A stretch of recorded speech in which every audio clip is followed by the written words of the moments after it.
Inyong papansin, may mga maraming kaulapan o nagkumpulan ng mga kaulapan, karamihan dito sa east ng ating bansa. Yan ay dulot ng easterlies.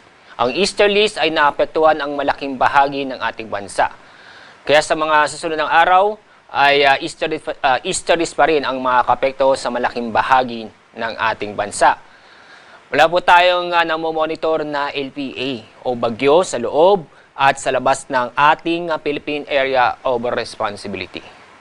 At sa ating lagay na panahon, asahan ang maganda at maliwalas ang panahon sa Luzon. Inaasahan pa rin natin ang mainit at maalinsangan na panahon, lalo-lalo na sa tanghali at sa hapon. Mataas pa rin ang temperaturang inaasahan sa Metro Manila na aabot ng 35 degrees Celsius. Bahagya naman mas mataas na temperatura sa Tuguegarao na aabot ng 36 degrees Celsius. Sa Baguio, 25 degrees Celsius. Sa Lawag, Tagaytay at Legazpi, aabot ng 33 degrees Celsius. Dako tayo sa Visayas at Mindanao.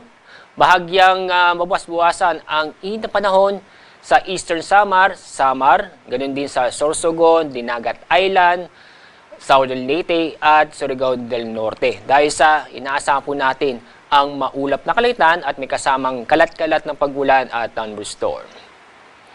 At dito sa Visayas, Mindanao, may ilang lugar po na aabot ng 34 degrees Celsius. Yun po ay sa Puerto Princesa, Calayan Island, Iloilo City, Zamboanga City at sa Davao City. Sa lalamig pong bahagi ng Visayas at Mindanao, may tsansa po ng mga isolated na mga pag-ulan o sandaling buhos na ulan dahil sa thunderstorm. Kahapon, narito ang pinamataas na heat index. Umabot ng 45 degrees Celsius sa Dumangas Island, Giwan, Eastern Samar, 44 degrees Celsius naman sa Sanglipoy, Cavite at sa Cuyo, Palawan. Sa Metro Manila, umabot ng 40 hanggang 41 degrees Celsius. Ngayong araw, ang ating forecast heat index. Top 5 ay sa Dumangas, Iloilo, aabot ng 45 degrees Celsius. 44 degrees Celsius naman sa Sanglipoy, Cavite. 43 degrees Celsius sa Iloilo City, sa Negros Occidental at sa Giwan, Eastern Samar. Sa Metro Manila, aabot ng 40 hanggang 41 degrees Celsius.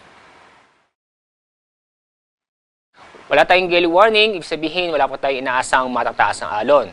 Ang lagay nating karagatan ay banayad hanggang sa katamtaman nito. Kaya safe o ligtas naman pumalaot ng ating mga kababayan, pero huwag kalimutang mag-ingat dahil sa mga thunderstorm, lalo-lalo na sa hapon o sa gabi.